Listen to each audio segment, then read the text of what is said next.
Hello guys, welcome back to my channel professor Barkha Varma. आज हम लोग डिस्कस करने वाले हैं BBRL के previous year question papers marketing, जिसका सब्जेक्ट कोड है AMK01। इसका दिसंबर सेशन का क्वेश्चन पेपर हम लोग डिस्कस करेंगे, जिसका क्वेश्चन नंबर 1 और 2 हम लोग इससे पहले की वीडियोज़ में डिस्कस कर चुके हैं। तो अगर आपने नहीं देखा है तो प्लीज़ जाकर के देखिएगा। आज हम लोग डिस्कस करने हैं दिसंबर सेशन का question number 3। What are the 5 marketing concepts, enlist and explain which one is more important according to you in present Indian context. यानी 5 मार्केटिंग कंसेप्ट्स आपको एक्सप्लेन करने हैं और आपके अकॉर्डिंग इंडिया में कौन सा ऐसा कंसेप्ट है जो ज़्यादा बेटर वर्क करेगा। आपका ये क्वेश्चन इस तरीके से भी आ सकता है कि discuss the evolution of marketing concepts, तो भी आपको यही सेम आंसर लिखना है। तो आइए देखते हैं 5 मार्केटिंग कंसेप्ट्स। सबसे पहले आपका कंसेप्ट आता है प्रोडक्शन कंसेप्ट। तो प्रोडक्शन कंसेप्ट एक एरा था जहाँ पर इंडिपेंडेंस के बाद आपको पता है कि इंडिया में किस तरीके का सिनेरियो था। वहाँ पर डिमांड ज़्यादा थी और सप्लाई कम थी, क्योंकि अभी हम डेवलपिंग हैं और इंडिपेंडेंस के बाद तो बहुत ही ज़्यादा बुरा टाइम था। तो वहाँ पर डिमांड रिक्वायरमेंट ज़्यादा थी और सप्लाई कम थी। तो वहाँ पर मैन्युफैक्चरर जितना भी प्रोडक्शन कर रहा था, जो भी प्रोडक्ट प्रोड्यूस कर रहा था, वो सब कुछ सेल आउट हो रहा था। इसीलिए इसको फील्ड ऑफ ड्रीम्स भी कहा जाता है, क्योंकि कंपनी के लिए एक सपनों की दुनिया है कि वो जितना भी प्रोडक्ट मैन्युफैक्चर कर रही है वो सभी कुछ सेल आउट हो रहा है। तो इस प्रोडक्शन कंसेप्ट में प्रोडक्शन जो मैन्युफैक्चरर था उसका मेन फोकस था लार्ज स्केल पर प्रोड्यूस करना, जिससे कि उसकी जो कॉस्ट है वो कम होती जाए और वो ज़्यादा प्रॉफिट अर्न करता जाए। और सेम टाइम पे कंज्यूमर का फोकस था अवेलेबिलिटी एंड अफोर्डेबिलिटी पे, कि जो आपका जो भी प्रोडक्ट है वो सब जगह पर इजीली अवेलेबल हो और कंज्यूमर की पॉकेट के अकॉर्डिंग अफोर्डेबल हो। यहाँ इस प्रोडक्शन कंसेप्ट में क्वालिटी प्रोडक्ट्स पर बिल्कुल भी ध्यान नहीं दिया जाता था। यानी प्रोडक्ट की क्वालिटी चाहे बिलो एवरेज हो, वो प्रोडक्ट भी सेल आउट हो रहा था। बट जैसा कि एवोल्यूशन में होता है कि धीरे धीरे इम्प्रोवाइजेशन आते हैं, फिर आया हमारा प्रोडक्ट कंसेप्ट। अब प्रोडक्ट कंसेप्ट में कंज्यूमर क्वालिटी गुड्स की डिमांड करने लगा और इसीलिए कंपनीज़ को भी अब इस तरीके का प्रोडक्ट मार्केट में लेके आना पड़ा जो कहीं ना कहीं इनोवेटिव है। यानी सुपीरियर प्रोडक्ट्स की डिमांड ज़्यादा होने लगी, जिनकी परफॉर्मेंस अच्छी हो, जो क्वालिटी वाइज अच्छी हो, इनोवेटिव हो। तो उस तरीके के प्रोडक्ट को कंपनीज़ को ऑफर करना पड़ा और कंज्यूमर भी इसी तरीके के प्रोडक्ट की डिमांड कर रहा था। तो इसी तरीके का प्रोडक्ट मार्केट में आने लगा।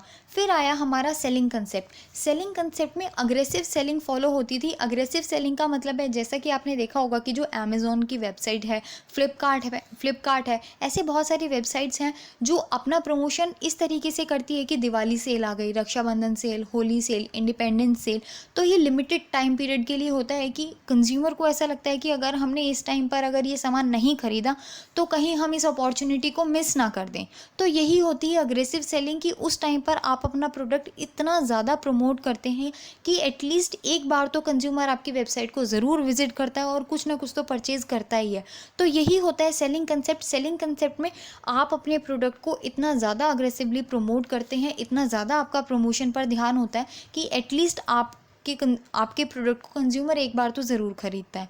फिर आया आपका मार्केटिंग कंसेप्ट। ये कंज्यूमर सेंटर्ड अप्रोच है जहाँ पर कंपनी का फुल फोकस कंज्यूमर की रिक्वायरमेंट्स को पूरा करने पर, कंज्यूमर को सेटिस्फाई करने के लिए होता था।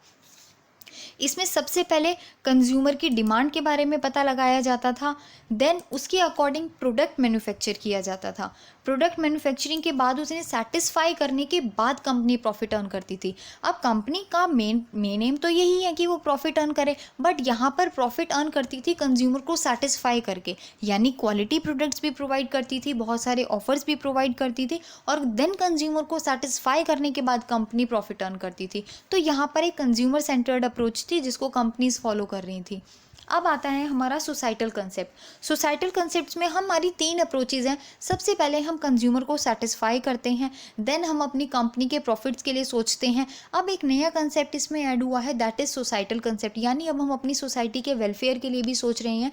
ऐसा नहीं है कि आप प्रोडक्ट बना रहे हैं जिससे प्रोडक्ट तो बहुत अच्छा है बट कहीं ना कहीं आपके रिसोर्सेज वेस्ट हो रहे हैं। जैसा कि आपने देखा होगा कि आरओ मार्केट में आया हुआ है जिससे बहुत ज़्यादा पानी की वेस्टेज होती है। तो कहीं ना कहीं ये गलत है। आपने देखा होगा कि जंक फूड की जो पैकेजिंग होती है वो बहुत अट्रैक्टिव होती है ताकि लोग उसे खरीदें, बट उस पैकेजिंग को डिकम्पोज करने के लिए बहुत सारे साल लग जाते हैं, बहुत ज़्यादा पॉल्यूशन क्रिएट होता है। तो कहीं ना कहीं ये हमारी सोसाइटी के लिए गलत है।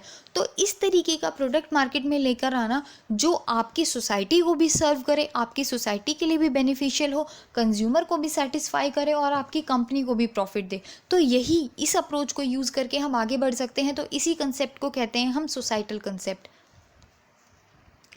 अब इंडिया के लिए कौन सा कंसेप्ट ज़्यादा बेटर है? तो societal concept is very important for the India, क्योंकि आपको पता है कि इंडिया एक डेवलपिंग कंट्री है और स्टिल यहाँ पर रिसोर्सेज का ऑप्टिमम यूटिलाइजेशन बहुत ज़्यादा ज़रूरी है। अगर हम रिसोर्सेज को वेस्ट करेंगे, और आप सभी को पता है कि हमारे पास जितने भी रिसोर्सेज हैं वो लिमिटेड टाइम पीरियड के लिए हैं और लिमिटेड ही हैं। तो अगर आप इनको वेस्ट करेंगे या फिर इनका अच्छे से यूज़ नहीं करेंगे तो कहीं ना कहीं हम बाकी कंट्रीज़ से पीछे रह जाएंगे। तो इंडिया को अगर एज एन डेवलप्ड कंट्री सबके सामने आना है तो कहीं ना कहीं आपको अपने रिसोर्सेज को, अपनी सोसाइटी को बेटरली सर्व करना होगा, उस रिसोर्सेज को बहुत अच्छे से यूज़ करना होगा।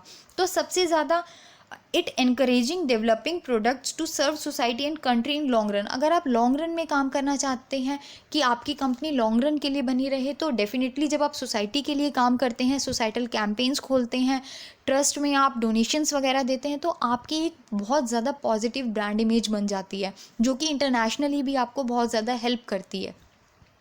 जैसा कि आपने देखा होगा कि जब इंडिया सोसाइटल वर्क करता है, जैसे कि कोविड के टाइम पर इंडिया ने बहुत ज़्यादा वैक्सीनेशन की जो मेडिसिन्स होती हैं वो बहुत सारी कंट्रीज़ को प्रोवाइड की थी। तो यूनाइटेड नेशंस में भी इंडिया को बहुत ज़्यादा अप्रिशिएट किया गया था उस टाइम पर।